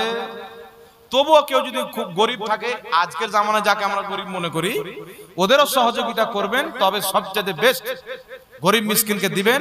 আর মাদ্রাসাকে সবচেয়ে বেশি লক্ষ্য রাখবেন, কারণ আমাদের মাদ্রাসায় সরকার থেকে ফান্ডিং আসে না। এখন কিছু ওয়াহাবি মৌলবি নেমেছে ময়দানে, এরা কি ফতোয়া দেয় জানেন? যে যাকাতের টাকা মাদ্রাসায় দেওয়া হারাম, ফেতরার টাকা মাদ্রাসায় যাওয়া হারাম, কারণ ওদের তো মাদ্রাসায় প্রয়োজন নাই। আমেরিকার ডলার আছে, ইসরায়েলের ডলার আছে, এই জানে যে এটা হারাম করে দেব, তো সুন্নিদের মাদ্রাসায় দান যাবে না, এদের মাদ্রাসা বন, সুন্নি মৌলবি হওয়া বন, আমরা এমনিতে ইসলাম ধ্বংস করে দেব। এত সহজ। জি ব্যারাম উঠে যাবে ইনশাআল্লাহ, বলতে চালু করলে ব্যারাম উঠে যাবে। আর জাহাঙ্গীর যেদিন থেকে ইউটিউবে এসে ব্যারাম উঠে গেছে, মানে হজম কোথায় করবে আর খুঁজে পাই না, বলবে ইমাল ঝাড়খণ্ড থেকে কোথায় থেকে চলে আসে। তো আমি কিছু নাই, আলহামদুলিল্লাহ আমার পীর ও মুর্শিদ হুজুর তাজুল শরিয়ার ফয়জান আল্লাহর দেন, বলুন সুবহানাল্লাহ। আল্লাহ সকলের মহব্বতকে কবুল করুক। তা আকিকা আলহামদুলিল্লাহ বুঝতে পেরেছেন তো আপনারা গ্রামে আকিকা দিবেন, সবচেয়ে একটা ভালো পদ্ধতি বলে দেবো আপনারাকে, যদি চান তো বলে দেবো। জানি না এখানে হবে কি হবে না, আমার বলা ঠিক হচ্ছে কি হয় না, তো আমি বলে দিচ্ছি। সবচাইতে বেস্ট হচ্ছে আপনাদের মাদ্রাসায় যখন জালসা হয় ওই টাইমে আকিকাটা দিয়ে, বুঝতে পারছেন কথা, ওই টাইমে আকিকাটা দিবেন। তাহলে যদি 20টা লোক যদি ওই টাইমে 20টা গরু আকিকা দেয়, তাহলে কি করবেন, অর্ধেক করে গোশ মাদ্রাসাতে দিয়ে দিবেন। তাহলে কি হবে, যে লোকজন খেয়ে নিবে আর মাদ্রাসার খরচও বেঁচে যাবে। কথা বুঝে শিখে আসেনি বাবা, কিন্তু জানি না আপনাদের এখানে সম্ভব হবে কি হবে না। মুর্শিদাবাদের অনেক মাদ্রাসা গোশ কিনতে হয় না, জালসাতে আছে, ওই লাইনে আকিকা দিল, সব গোশ পাঠিয়ে দিল, অতি জালসা কমপ্লিট। আসসালামু আলাইকুম। ওয়ালাইকুম আসসালাম ওয়া রাহমাতুল্লাহি ওয়া বারাকাতুহু। মাইয়াতকে মাটি দেওয়ার সময় এটা কি কোন মাওলানা যদি দাঁড়িয়ে মাটি দেওয়ার দোয়া পড়ে, সে দোয়া পার্শ্ব থেকে পড়া যাবে কি যাবে না? অবশ্যই যাবে, কেন যাবে? মাটি দেওয়ার সময়, আচ্ছা এখন আবার এটা ঝামেলা আছে, একটু শুনে নেন বাবা। এই ঝামেলা আছে, কিছু মৌলবি বেরিয়েছে বলছে মিনহা খলাকনাকুম বলে মাটি দেওয়া মানে নবীকে অপমান করা। এতদিন এ বেটা কোন কুয়াতে লুকিয়েছিল, কুয়ার ব্যাংক জি, মানে নতুন শরীয়ত নিয়ে এসেছে, নতুন আপডেট ইসরায়েল থেকে, তেল আবিব থেকে নিয়ে এসেছে। বলছে মিনহা খলাকনাকুম বলে মাটি দাও বিদাত। কি বলে মাটি দেবো? বলছে বিসমিল্লাহির রহমানির রহিম। বলছে মিনহা খলাকনাকুম দোয়া নয়, কোরআন পাকের আয়াত। তো কোরআন পাকের আয়াত কি দোয়া নয়? জি, হাজারো আয়াত আছে কোরআন পাকের দোয়া। তো বিসমিল্লাহির রহমানির রহিম কি এটা কোরআন পাকের আয়াত নাই? এটা কোরআন পাকের আয়াত আছে কি নাই জোরে বলেন? তাহলে বিসমিল্লাহ এটা আয়াত পড়লে যদি বিদাত হয়, তাহলে বিসমিল্লাহটাও তো কোরআন পাকের আয়াতের গাঁজা খো। এখন বলবে বিসমিল্লাহির রহমানির রহিম পড়ে মাটি দাও। তো বিসমিল্লাহির রহমানির রহিম আমরা পড়ি কি পড়ি না? শুরুতে বিসমিল্লাহির রহমানির রহিম পড়ি, তারপরে মিনহা খলাকনাকুম আয়াতটা পড়ি। তো আগে শুনেন, যারা এখন বিদাত বলে তারা সবাই নিজেকে বলে আহলে হাদিস, মানে হাদিস ওয়ালা। হাদিস কিনে বাড়িতে রাখলে হাদিস ওয়ালা, হাদিস আমল করনে ওয়ালা নয়। 10-20 খান হাদিসের কিতাব কিনে বাড়িতে রেখে দেন, আপনি হলেন আহলে হাদিস। আর যখন হাদিসের উপর আপনি আমল করবেন তখন হবেন আহলে সুন্নাত সুন্নি। হাদিসে আমল করার নাম হচ্ছে সুন্নি, হাদিস কিনে বাড়িতে রাখার নাম হচ্ছে আহলে হাদিস। কথা বুঝে শিখেছেন বাবা? তাহলে আমল করলে জান্নাতে যাবে না, কিনে বাড়িতে রাখলে জান্নাতে যাবে? হ্যাঁ, কিনে নিলে হয়ে যেত, মানুষ কি করতো, টাকাটুকু উঠে 20 তলা মসজিদ করে রেখে দিত, কেউ নামাজ পড়তে আসতে না, জান্নাত চলে যেত। তাহলে কি হবে, নামাজ পড়লে জান্নাতে যাবে। কথা বুঝে শিখেছেন? তো এই আহলে হাদিস নাম দিয়ে কিছু ফুচকা মৌলবি বেরিয়েছে, গাঁজা খো, এরা মানুষকে বলে যে মিনহা খলাকনাকুম বলে মাটি দাও মানে নবীকে অপমান করা। তো এদের এই ফাতোয়াকে যদি মেনে নি, এই জন্য মানুষ বলে যে নিজের বাড়ি যদি কাঁচের থাকে অন্য কারোর বাড়িতে পাথরের ঢালা মারতে হয় না, না কি বলেন? সমস্ত আহলে হাদিসদের গুরু, সমস্ত লা মাযহাবিদের ইমাম ইবনে বাজ, মুফতি আজমে সৌদি আরব, সারা পৃথিবীর ওয়াহাবিদের সবচাইতে বড় মুফতি, নিজের কিতাব মাজমুয়া ফাতাওয়ার মধ্যে লিখছেন। তাকে জিজ্ঞাসা করা হলো, প্রশ্ন করা হলো যে মিনহা খলাকনাকুম ওয়া ফিহা নুঈদুকুম ওয়া মিনহা নুখরিজুকুম তারাতান নুখরা ইনদা দাফন, দাফন করার সময় উক্ত আয়াতটি পাঠ করা কি? তো সমস্ত ওয়াহাবিদের বাপ বলছে হাজা সুন্নাতুন, এটা সুন্নাত। জোরে বলেন সুবহানাল্লাহ। তো বাপ বলছে সুন্নাত, আর নাজেজ বেটা আজকে বলছে বিদআত। তাহলে নবীকে যদি অপমান করে তো তাহলে ওয়ারাই করেছে অপমান, না কি বলেন? তাহলে ওদের বাপটা ঠিক ছিল না, বেটারা ঠিক আছে, ওরাই নিজে ঠিক করুক, মানে ওদের জুতা ওদেরই গালে। একে বলে নিজের গাল নিজের জুতা। আল্লাহ এদেরকে হেদায়েত দান করুক, বলেন আল্লাহুম্মা আমিন। তো ওদের কিতাবে আছে আয়াতটি পড়ে মাটি দেওয়া সুন্নাত। কি মাটি দেওয়ার সময় আয়াতটি পড়া সুন্নাত। ইমাম ইবনে কাসির, ইবনে কাসির নিজের কিতাব আল বিদায়া ওয়ান নিহায়ার মধ্যে ইনি আহলে হাদিসদের সবচাইতে বড় গুরু ইবনে তাইমিয়ার ছাত্র ইবনে কাসির আল বিদায়া ওয়ান নিহায়ার মধ্যে দুটি হাদিস নিয়েছেন। আমার আপনার নবী সাল্লাল্লাহু আলাইহি সাল্লাম নিজের মেয়ে উম্মে কুলসুমকে মাটি দেওয়ার সময় এই আয়াতটি পাঠ করেছেন। আরেক জায়গাতে আছেন প্রথম পাঠ করেছেন মিনহা খলাকনাকুম বলে এক লোক, ওয়া ফিহা নুঈদুকুম বলে দুই লোক, ওয়া মিনহা নুখরিজুকুম তারাতান উখরার সময় তিন লোক। এটাকে ইমাম নববী রাহমাতুল্লাহ আলাইহি সারা পৃথিবীর মুসলমান যাকে এক বাক্যে মুহাদ্দিস বলে মানেন, ইমাম বলে মানেন, ইমাম নববী রাহমাতুল্লাহ আলাইহি নিজের কিতাব আল আজকার 42 নম্বর পৃষ্ঠা বাইরুত লেবাননের ছাপে উল্লেখ করেছেন যে প্রথম এক লোক মাটি দিবে, পাঠ করবে মিনহা খলাকনাকুম দিয়ে দিবে, দ্বিতীয়বার লিবে ওয়া ফিহা নুঈদুকুম দিয়ে দিবে, তৃতীয়বার লিবে ওয়া মিনহা নুখরিজুকুম তারাতান উখরা দিয়ে দিবে। উনি বলছেন এই রকম ভাবে মাটি দেওয়া হচ্ছে মুস্তাহাব নেকির কাজ। জোরে বল সুবহানাল্লাহ। সমস্ত আহলে হাদিসদের সবচেয়ে বড় মুফতি বলছে সুন্নাত, জগৎ বিখ্যাত মুহাদ্দিস সবারই গ্রহণযোগ্য ইমাম বলছে মুস্তাহাব, আর গাঁজাখোর বলছে বিদআত। চিন্তা করেছেন বাবা এরা জাতির ঈমান কিভাবে নষ্ট করছে? শুধু তাই নয়, সকলের গ্রহণযোগ্য মুহাদ্দিস ইমাম মুল্লা আলী কারি রাহমাতুল্লাহ আলাইহি নিজের কিতাব মিশকাতের সারা মিরকাতের মধ্যে উল্লেখ করেছেন মাটি দেওয়ার সময় মিনহা খলাকনাকুম ওয়া ফিহা নুঈদুকুম ওয়া মিনহা নুখরিজুকুম তারাতান উখরা, এটা পাঠ করা হচ্ছে মুস্তাহাব। ইবনে বাজ বলছে ওয়াহাবিদের সবচাইতে বড় মুফতি সুন্নাত, ইমাম নববী আল আজকারের মধ্যে বলছেন মুস্তাহাব, ইমাম মুল্লা আলী কারি মিরকাতের মধ্যে বলছেন মুস্তাহাব। তো ইমামদের ফতোয়া মানবেন না আজকে গাঁজাখোরদের ফতোয়া মানবেন? ইমামদের ফতোয়া মানার নামই হচ্ছে নবীর পথে চলা, আর আজকের মৌলবীদের ফতোয়া যারা মানে এরাই হচ্ছে আসল বিদাতি। এই আয়াতটা মাটি দেওয়ার সময় পাঠ করাকে যারা বিদাত বলে এরা হচ্ছে জন্মগতভাবে বিদাত, কারণ নবীর জামানে জন্ম নেয়নি, আর নবীর জামানায় ছিল না আজকে চোরে তো বিদাত, তো জন্মগতভাবে বিদাত। তো আসল বিদাতি এরা মানে চোরের মায়ের গলা জোর, নিজে করে বিদাত, ফতোয়া দেয় আমাদের উপরে। তা আমি চ্যালেঞ্জ দিই বেটা একদিন বসে যেও, আমি প্রমাণ করব দুনিয়ার সবচাইতে জঘন্যতম বিদাতি দল হচ্ছে লামাযহাবী দল। এদের চাইতে বড় বিদাতি দল আছে, শিয়ার চাইতেও বড় বিদাত, কাদিয়ানির চাইতেও বড় বিদাতি। আল্লাহ হেদায়েত দান করুক, বলেন আল্লাহুম্মা। হয়ে গেল এটা? আরেকটা আছে নাকি নিচে এটা? তো কোন মাওলানা যদি এই দোয়াটা পড়তে থাকে মানুষ শুনে শুনে বলে মাটি দেয়, আলহামদুলিল্লাহ খুব ভালো। আমি যখন ছোট ছিলাম তো এই যে বলতো কবরস্থানের পাশে শুনে শুনে মুখস্থ করে নিয়েছিলাম, তাহলে আমার উপকার হলো কি হলো না বাবা? জি, তাহলে একটা মুস্তাহাব একটা সুন্নাত আমল আমি শিখে নিলাম, তো ভালো কথা, তাতে খারাপের কি আছে? তারপরে লেখা আছে কি আছে এটা, গ্রুপ লোন বা বন্ধন লোন নেওয়া যাবে কি যাবে না? ইমাম সাহেব যদি বক্তব্য দেওয়ার পরে মাইকের সুইচ কি আছে এটা বন্ধ না করে নামাজ শুরু করে দেয়, তাহলে কি নামাজও হবে? ইমাম সাহেব সুইচ বন্ধ করেনি, নামাজ পড়ছে, সব মাইক আওয়াজ চলে এসছে নাকি বলে? তো আপনারা নিয়ত করবেন যে আমরা মাইকের আওয়াজে মানে ইক্তেদা করি না, আমরা ইমাম সাহেবের আওয়াজ দিয়ে রুকু সাজদা করছে, নামাজ হয়ে যাবে। গ্রুপ লোন বন্ধন লোন এটা কি সিস্টেমের লোন হয়? এটার ব্যাপারে বাবা আমার তাহকিকের প্রয়োজন আছে, তাই এটা আমি এখন বলতে পারছি না। আগামীতে হায়াত বাকি, তো মোলাকাত বাকি, আবার যদি কোনদিন আসি তাহলে হুজুরকে জিজ্ঞাসা করবেন, অসুবিধা নাই।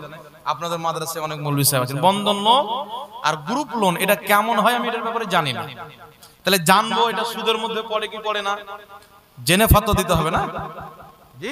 আর বাংলাদেশের কানা মৌলভীদের মধ্যে হুট করে ঝেড়ে দিলে তো সব ধ্বংস হয়ে যায়। জি, আল্লাহ বুঝার তৌফিক দান করুক। একবার দুরূদ শরীফ পড়েন, আল্লাহুম্মা সাল্লি আলা সাইয়্যিদিনা মাওলানা ওয়া আলা আলি সাইয়্যিদিনা মাওলানা মুহাম্মদ সাল্লাল্লাহু আলাইহি ওয়াসাল্লাম। যাই হোক ব্রাদার ইসলাম, আর মাত্র 10 থেকে 15 মিনিট আপনাদেরকে কষ্ট দেব। জি, প্রশ্ন যত প্রশ্ন আছে দিয়ে দিন। অনেক দিন আমি কিন্তু ঝাড়খণ্ডের মানুষ, খুব কষ্ট করে শিখেছি। তো ল্যাপটা হাতের বাংলা লিখবেন না, সুজা হাতের বাংলাটা লিখবেন। অনেক দিন পরে আমার কোন আত্মীয়, এটা কি লেখা আছে, ওয়াহাবির বাড়িতে বিয়ে হয়েছে, এই আমার কেটা পড়েন। একজন 100 টাকা দান দিয়েছেন, আল্লাহ কবুল করুক, সকল প্রণ আল্লাহুম্মা।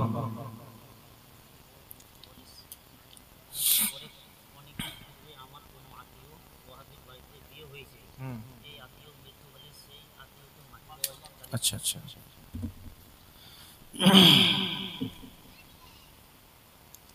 দেখেন বিরাদর ইসলাম, একটা কথা মনে রাখবেন, আল্লাহ পাক পবিত্র কোরআন পাকে বলেছেন যে হে ঈমানদারগণ, যদি তোমাদের বাপ তোমাদের ভাই ঈমান আনার পরে কুফরিকে পছন্দ করে তো তাদের সাথে তোমাদের কোনো সম্পর্ক নাই। কোরআন পাকে আল্লাহ পাক বলেছেন। আরেকটা কথা আল্লাহ পাক বলেছেন, তোমরা বন্ধুত্ব করো তো আল্লাহ আল্লাহ রসুলের জন্য, দুশ্মনী করো তো আল্লাহ আল্লাহ রসুলের জন্য। আচ্ছা বলেন তো বাবা, আপনার এই গ্রামের মানুষ আমাকে ডেকেছেন, একটা সম্মানের জায়গাতে নিয়ে এসেছেন, তো আমি যদি এসে আপনার বাপ আর মাকে গালি দিই তাহলে আমাকে রাখবে? জুতোর গলা মালে দিয়ে বলবেন হুজুর ঝাড়খণ্ড চলে যান, ঠিক না বেঠিক? জোরে বলেন। আপনার বাপকে যদি আমি এখন গালি দিয়ে দিতে এক্ষুনি নামিয়ে দেবেন স্টেজ থেকে। জি, তো আমাদের নবীকে কি আমরা বাপ মায়ের চাইতে কম ভালোবাসি না বেশি? ছেলে মেয়ের চাইতে, ধন সম্পদের চাইতে? আগে একটি হাদিস শুনেন, বুখারী শরীফ ঈমানের অধ্যায়ে হাদিস, মুসলিম শরীফের মধ্যে হাদিস, মিশকাত শরীফের মধ্যে হাদিস। হাদিসটি কি? রাসূল পাক বলছেন, লা ইউমিনু আহাদুকুম হাত্তা আকুনা আহাব্বা ইলাইহি মিন ওয়ালিদিহি ওয়া ওয়ালাদিহি ওয়ান নাসি আজমাইন। নবী পাক সাল্লাল্লাহু আলাইহি সাল্লাম বলছেন, অতক্ষণ পর্যন্ত কেউ ঈমানদার হতে পারে না যতক্ষণ পর্যন্ত নিজের বাপ চাইতে বেশি, নিজের মা চাইতে বেশি, নিজের ছেলে চাইতে বেশি, নিজের মেয়ে চাইতে বেশি, ওয়ান নাসি আজমাইন, এক কথা আল্লাহর পরে সবচাইতে বেশি যে আমি নবীকে না ভালোবাসবে, লা ইউমিনু, ঈমানদার হবে না। জোরে বলেন সুবহানাল্লাহ। তাহলে কি বোঝা গেল? বাপ চাইতে বেশি, মা চাইতে বেশি, ছেলে চাইতে বেশি, মেয়ে চাইতে বেশি, আদম চাইতে বেশি, ইব্রাহিম চাইতে বেশি, নূহ চাইতে বেশি, মুসা চাইতে বেশি, আল্লাহর পরে সব চাইতে বেশি আমাদের নবীকে ভালোবাসতে হবে, তবে হবেন ঈমানদার। জোরে বলতে হবে সুবহানাল্লাহ। তার কারণে সাহাবায়ে কেরাম আমার নবীর কাছে আসতেন, বলতেন ফিদাকা আবি আনতা উম্মি ইয়া রাসূলুল্লাহ, ইয়া রাসূলুল্লাহ আপনার কদমে আমাদের বাপও কুরবান, আমাদের মাও কুরবান। বলেন সুবহানাল্লাহ। এর জন্য হযরতে আবু ওবাইদা বিন জাররা যুদ্ধের ময়দানে, তিনার বাপ জাররা কাফিরদের পক্ষ থেকে এসেছেন, আবু ওবাইদা নবীর পক্ষ থেকে গিয়েছেন, লড়াই চলতে আছেন। আবু ওবাইদা চেয়ে দেখছেন তিনার বাপ জাররা বড় বড় সাহাবীকে শহীদ করে দিচ্ছেন। আবু ওবাইদা দৌড় দিয়ে নবীর দরবারে আসার পরে বলছেন, ইয়া রাসূলুল্লাহ, ইয়া হাবিবাল্লাহ, আমার বাবা কাফিরদের পক্ষ থেকে এসেছে, বড় বড় সাহাবীকে হত্যা করছেন, আপনি আমাকে অনুমতি দেন, আমি আমার বাপের মোকাবেলা করব। আমাকে অনুমতি দেন। নবী পাক বলছেন, না, তুমি তোমার বাপের সামনে যেও না, কারণ তুমি যদি তোমার বাপের সামনে যাও মুনাফিকরা গুজব ছড়াবে মুহাম্মদ এমন একটি দিন নিয়ে এসে যে বাপ বেটাতে যুদ্ধ করায়। তো যেই ধর্ম, যেই দিন বাপ বেটাতে মারামারি করায়, ঝগড়া করায়, ওই দিন কোনোদিন সত্য হতে পারে না, শান্তির ধর্ম হতে পারে না। আমার নবী নিষেধ করে দিলেন। আবু ওবাইদা বিন জাররা গিয়ে লড়তে আছেন, যুদ্ধ করতে করতে আবার চেয়ে দেখছেন তিনার বাপ জাররার সামনে অনেক সাহাবী শহীদ হয়ে যায়। মানে ওই জামানার বহুত বড় পেহলমান ছিল জাররা, আর আবু ওবাইদা লড়াই শিখেছেন তার বাপের কাছে। তো তার বক্তব্য হলো, আমার বাপকে কেউ যদি পরাজয় করতে পারে তো আমি, তাছাড়া কেউ পারবে না। তো হযরতে আবু ওবাইদা সহ্য না করতে পেরে বাপের সামনে ঝাঁপিয়ে পড়লেন। বাপের সামনে ঝাঁপিয়ে পড়ার পর তলোয়ার নিয়ে বাপকে এমন একটা নিশানা করে মারলেন, তার বাপ জাররা জমিনে পড়ে মরে গেল। হযরতে আবু ওবাইদা চিৎকার মেরে কান্না করতে লাগলো। সাহাবী এসে বলছেন, আবু ওবাইদা কেন কান্না করছো? বাপকে মেরেছো তাই? বলছেন, আমি বাবাকে হত্যা করেছি তাই কান্না করি না, আমি নবীর কথা রাখতে পারিনি। নবী বলেছেন যেও না, আমি সহ্য না করতে পেরে চলে গেছি, আমি না গেলে সব সাহাবীকে শহীদ করে দিত, আমি ছাড়া আমার বাপের মোকাবেলা কেউ করতে পারে না, কারণ আমি জানি আমার বাপ কিভাবে তলোয়ার চালায়। এখন আমার উপর শরীয়তের কি মশলা লাগু হবে? দৌড় দিয়ে নবীর দরবারে পাগড়িটাকে খুললেন, গলাতে ঝুলালেন, ওই জামানার একটা রেওয়াজ ছিল, কেউ যদি জুলুম করত, অত্যাচার করত, গুনাহ করত, পাগড়ি খুলে গলায় ঝুলিয়ে নবী মুস্তাফার দরবারে চলে যেত। যাওয়ার পরে বলছেন, ইয়া রাসূলুল্লাহ, ইয়া হাবিবাল্লাহ, আপনার কথা রাখতে পারিনি, আপনি আমার বাপের মোকাবেলায় যেতে নিষেধ করেছিলেন, কিন্তু আমি যদি না যেতাম আপনার অনেক সাহাবীকে আমার বাপ হত্যা করে দিত। তাই ইয়া রাসূলুল্লাহ, আমি আমার বাপের মোকাবেলা করতে জানি, কারণ আমি তলোয়ার চালাতে শিখেছি আমার বাবার কাছে, যুদ্ধ করতে শিখেছি আমার বাপ জাররার কাছে। ইয়া রাসূলুল্লাহ, ইয়া হাবিবাল্লাহ, আমি সহ্য না করতে পেরে আমার বাপকে কতল করে আপনার দরবারে এসেছি, বলেন আমার উপরে শরীয়তের কি বিধান লাগু হবে। নবীর চেহারা দিয়ে চোখ দিয়ে পানি বেরিয়ে পড়লো। রাসূল পাক বলছেন, আবু উবাইদা, তোমাকে নিষেধ করেছিলাম এই জন্য যেন মুনাফিক না বলতে পারে মুহাম্মদ এমন একটি দিন নিয়েছে বাপ বেটাতে মারামারি করায়, কিন্তু আবু উবাইদা, তুমি তোমার বাপকে হত্যা করেছো, আল্লাহ আল্লাহ রাসূলের মহব্বতে করেছো, তুমি আল্লাহকেও রাজি করেছো, মুহাম্মদ রাসূলুল্লাহকেও রাজি করেছো। তাই বরেলির সরতাজ হুজুর তাজুস শরিয়া रहमतुल्लाह अलैहि বলেছেন, নবী से जो हो बेगाना उसे दिल से जुदा कर दे, पिदर मादर बिरादर मालो जा सब कुछ नबी पर फिदा कर दे। बोल सुभान। নবী পাক সাল্লাল্লাহু আলাইহি ওয়াসাল্লাম এই কথা যখন বললেন, আনন্দিত, গলা থেকে পাগড়ির কাপড়টা নিলেন এইভাবে, আর এইভাবে যাচ্ছেন, আল্লাহু আকবার বলে লাফাচ্ছেন আর যাচ্ছেন, মানে খুব আনন্দিত। বাপকে মারার পর বেটা বলছে, अरे बाप हलो तो की हलो, जो नबी का नहीं वो हमारा नहीं। नबी मुस्तफार इज्जतेर उपरे साहाबा बाप के कुर्बान करे दिएছেন। শুধু এক বাপ না, যদি শরীয়তে কোন ব্যক্তিকে আল্লাহ তাবারাক ওয়া তাআলা যদি শরীয়তে 1 কোটি বাপের সমতুল্য তার সম্পর্ক দান করত, সাহাবা নবীর মহব্বতে তাকেও ছাড়তো না। জোরে বল সুবহানাল্লাহ। হযরত আবু উবাইদা বিন জাররাহ আল্লাহু আকবার বলছেন আর যাচ্ছেন আনন্দিত হয়ে। আমার নবী সাহাবীকে বলছেন, সাহাবী দেখো দেখো, তোমরা কি জান্নাতি দেখতে চাও? যদি জান্নাতি দেখতে চাও আমার আবু উবাইদাকে দেখো, সে আমার মহব্বতে তার বাপকে হত্যা করেছে, জাহান্নামের আগুন আল্লাহ হারাম করে দিয়েছে। বলুন সুবহানাল্লাহ।